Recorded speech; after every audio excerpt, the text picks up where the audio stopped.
변호사 아저씨. 안녕하세요. 법을 진짜 쉽게 알려드리는 변호사 아저씨 이종원 변호사입니다. 형사고소를 당하게 되면 누구라도 큰 충격과 공포에 빠지게 됩니다. 아, 나한테 드디어 빨간 줄이 생기는 건가? 혹시 감옥에 가게 되는 건 아닌가?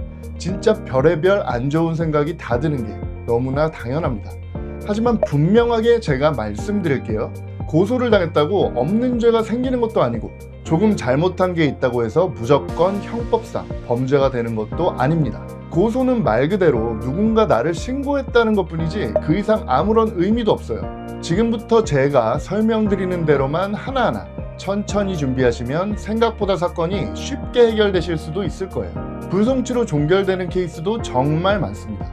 그러니까 지금부터는 긴장을 좀 푸시고 하나하나 천천히 준비해서 대응하면 된다는 마음으로 영상을 봐주시길 바랄게요. 일단 마음이 편해야 준비도 더 잘할 수 있고 실수도 줄일 수 있습니다.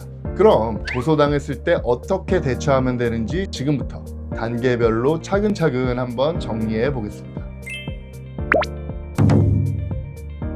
고소를 당하게 되면 일단 경찰로부터 전화를 받게 되실 거예요.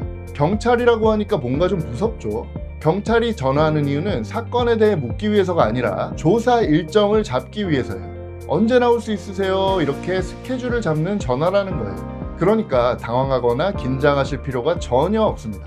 경찰서에서 전화가 오면 딱 두 가지만 기억하세요. 첫 번째, 사건에 관한 답변은 절대 하지 않는다.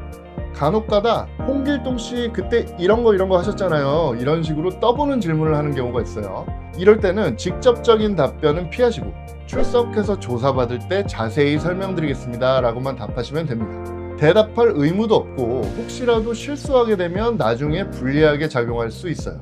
두 번째로, 조사 일정은 최소 2주 이상 연기한다. 수사관이 오라는 날 바로 출석하시는 분들이 계신데요, 이건 진짜 큰일 납니다.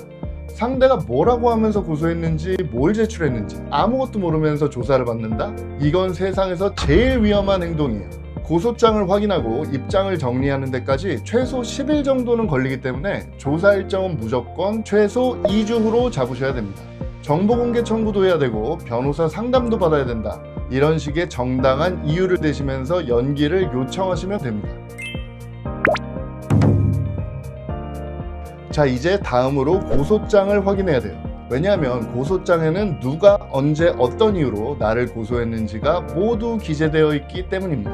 요새는 허위 사실을 지어내거나 정말 말도 안 되게 과장된 내용의 고소장을 작성하는 사람들도 많아서 조사를 받기 전에 고소장을 꼭 확인하실 필요가 있어요. 어떤 내용으로 고소당했는지도 파악이 안 되어 있다면 조사 때 쏟아지는 질문에 제대로 답변할 수가 없겠죠.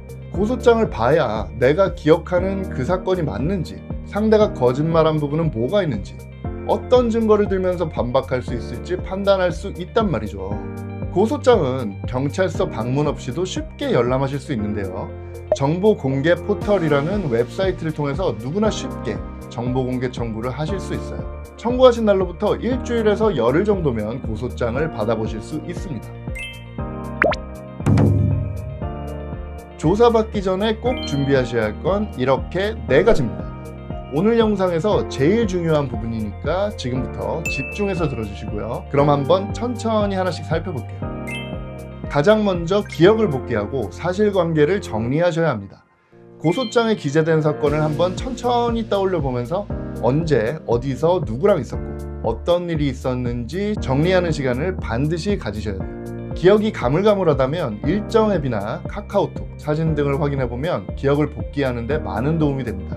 혹시 사건 당시 같이 있었던 사람이 있었다면 연락해서 그날의 구체적인 상황을 한번 물어보는 것도 좋겠죠.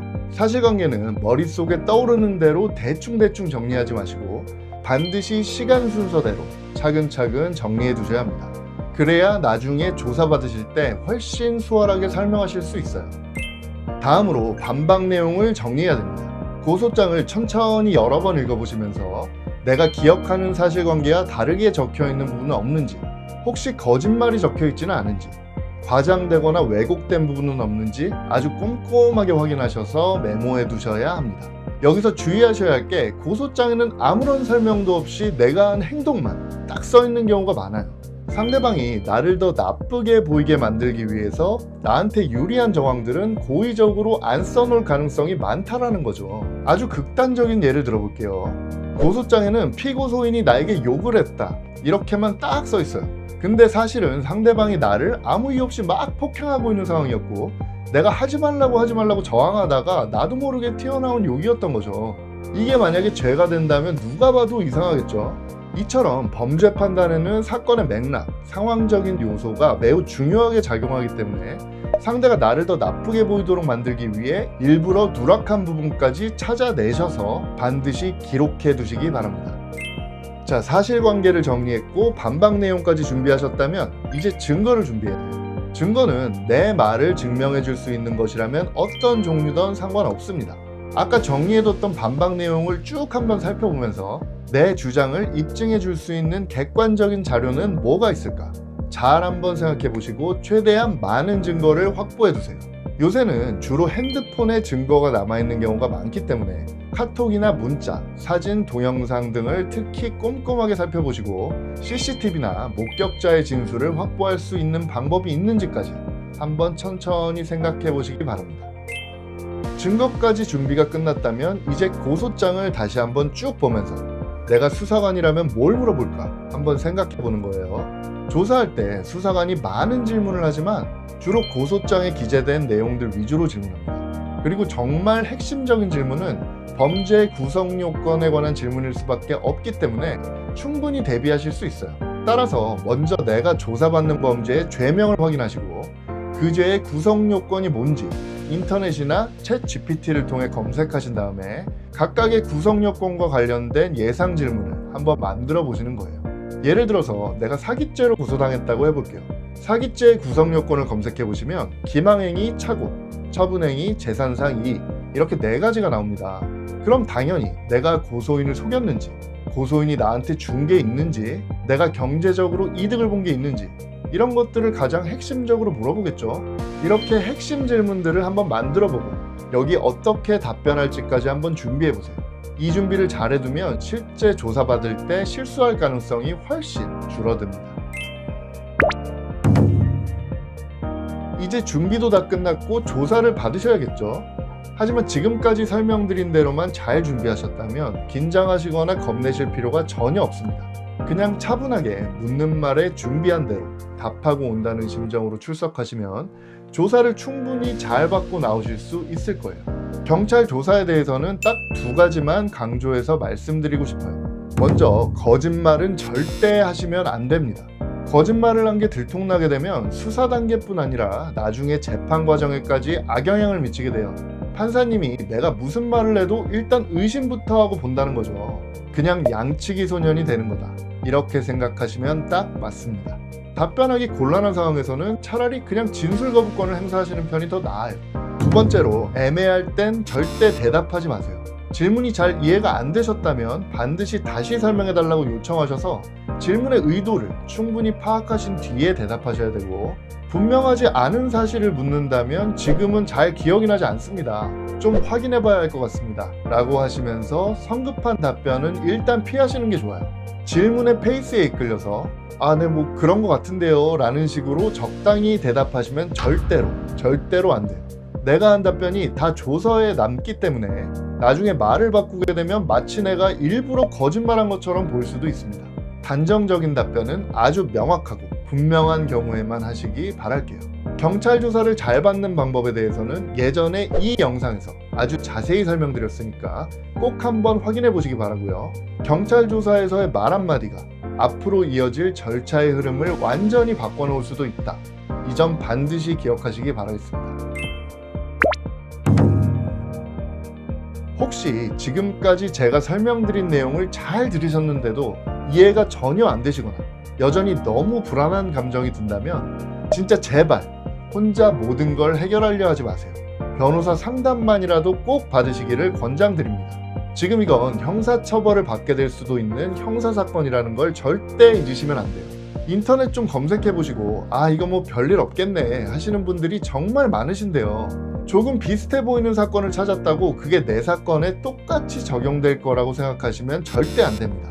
사건이 아주 조금만 달라져도 범죄 성립 여부가 달라질 수 있기 때문에 반드시 지금 내 사건에 대한 변호사의 검토를 받으셔야 돼요. 또 요즘은 챗GPT에 판단을 구하시는 분들도 많다는 거 잘 알고 있습니다. 저도 많이 시도해봤는데요. 결론만 말씀드리자면 아직 챗GPT에게 법적인 판단을 맡기기에는 아주 큰 무리가 있어요. 개정되기 전 법률을 적용하거나 아예 존재하지도 않는 판례를 지어내서 마치 진짜인 것처럼 알려주는 경우가 너무 많아요. 얼핏 보면 그럴싸해 보이는데 그 내용은 그냥 거짓말 대잔치라고 보시면 됩니다.